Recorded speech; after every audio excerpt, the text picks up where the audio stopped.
friends, welcome to another video. July was such a fun reading month, but also a really interesting reading month because I started off really strong by doing the 200 pages a day challenge. I did a video on that where I was cranking through some books, cutting out all the white noise and getting through a lot of reading. I ended up reading like 1,400 pages in 1 week, and that was really incredible. So that got me really excited, and I read a ton of 5-star reads. I think I had like 7 this month, which is incredible by any standard.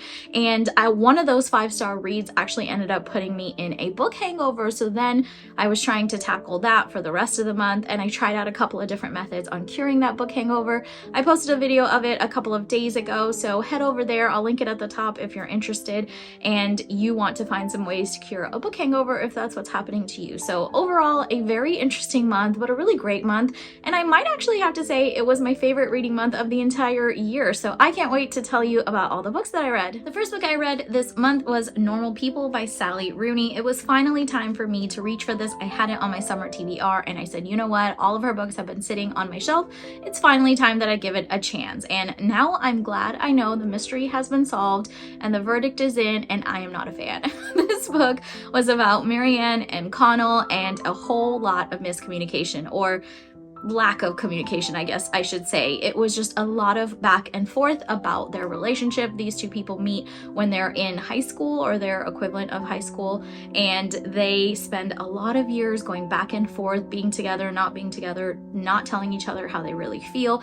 And I understand what Sally Rooney was trying to do with that. Like, I understand that she was trying to commentate on the fact that this is what happens in normal life to normal people, but I actually don't agree with that. Like, I don't think that's actually what happens in real life. I don't think healthy relationships are ones where you don't communicate and you don't tell the person what's going on. And it just felt a little too choppy for me. There were some plot holes. I found myself kind of like drudging through the book and not being excited and just like waiting for something either exciting or revolutionary to happen, like that aha moment where I would be like, oh, I see what people are talking about. The whole time I had no clue what people were talking about. So I don't think Sally Rooney is for me. I gave this book 3 stars because I think I understand what she was trying to do, but what she was trying to do was not for me because I did not enjoy that. I don't enjoy this type of storytelling, that kind of literary fiction where it's kind of slow and dramatic in some ways, in that they're trying to be really like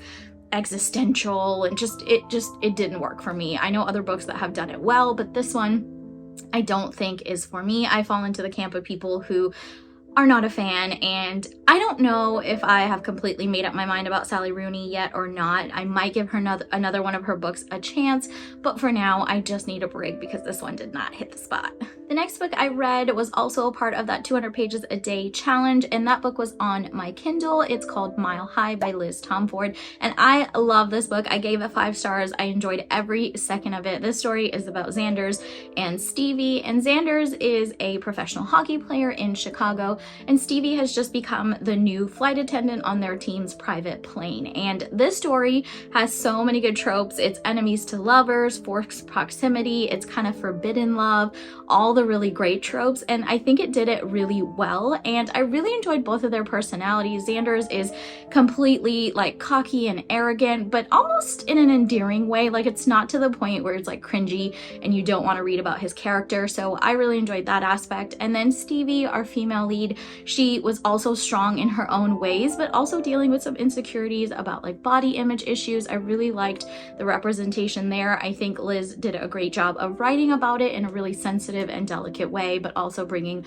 awareness. I also enjoyed their chemistry so much. I thought they were so cute together, and they had some really like swoon-worthy scenes together, and I just enjoyed every second of reading this book. It was so enjoyable, even though it was like 600 pages, which, you know, for a romance, that's pretty long by most standards. So I thought it was going to drag on at some points, but none of it did. Every single scene made sense. I enjoyed reading every second of this book, and I can't wait to get to the next one, which is Right Move. And then I know she has another one coming out later this year called Caught Up. So I have a feeling I will enjoy all of them, and I can't wait to get to the next one. The next 4 books I read were all part of a middle grade series, and I hauled these in a recent middle grade book haul that I did a couple of weeks ago, and they are the Brook middle school graphic novels. They're all by Svetlana Chemkova. I apologize if I said that wrong, but these books are so cute. I mean, let's just take a second and look at the covers. Of course they were going to be cute, and they are Awkward, Brave, Crush, and Enemies, and I enjoyed every single one. I gave all of them 5 stars because they were so good, and each one just kept getting better.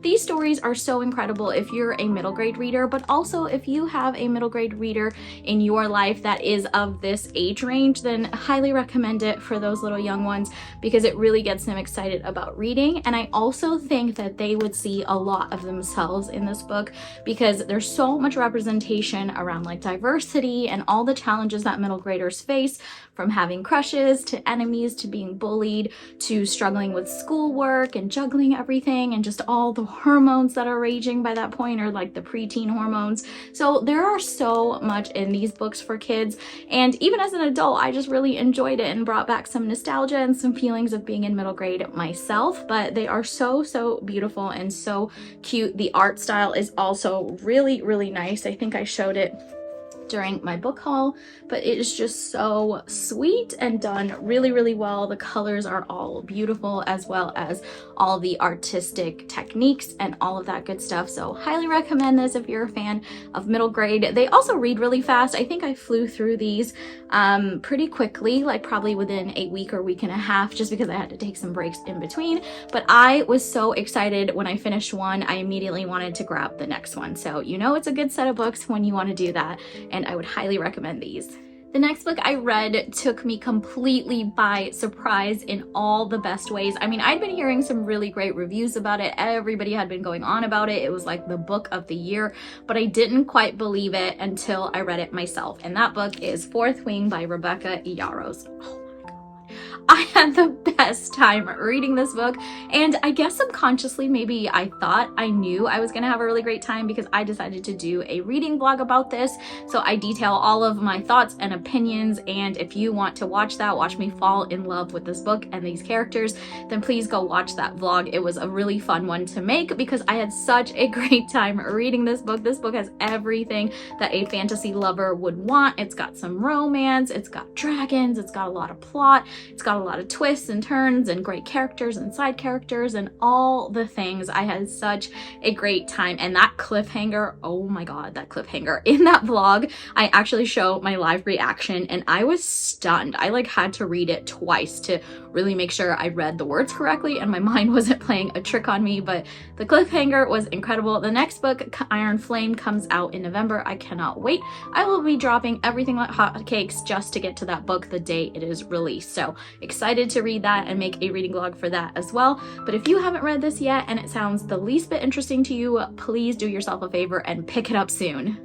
So after reading Fourth Wing, that was actually the book that put me in a book hangover and a reading slump. I did not want to pick anything else up because I was so sad that book was over and I wanted more content in that world, and nothing else was really hitting the spot. So I took a couple of days off and I just was in my feelings about the dragons and missing that world.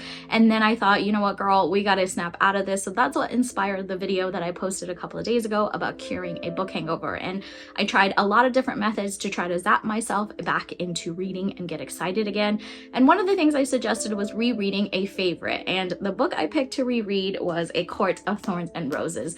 I had been wanting to read this for quite some time again after I'd read it initially, I think like 3 years ago, and I had always been itching to get back to it, but I was like, I'm gonna give it enough time where I will forget some of the finer details and some of the little plot lines or some of the foreshadowing that happens in this book for the next one.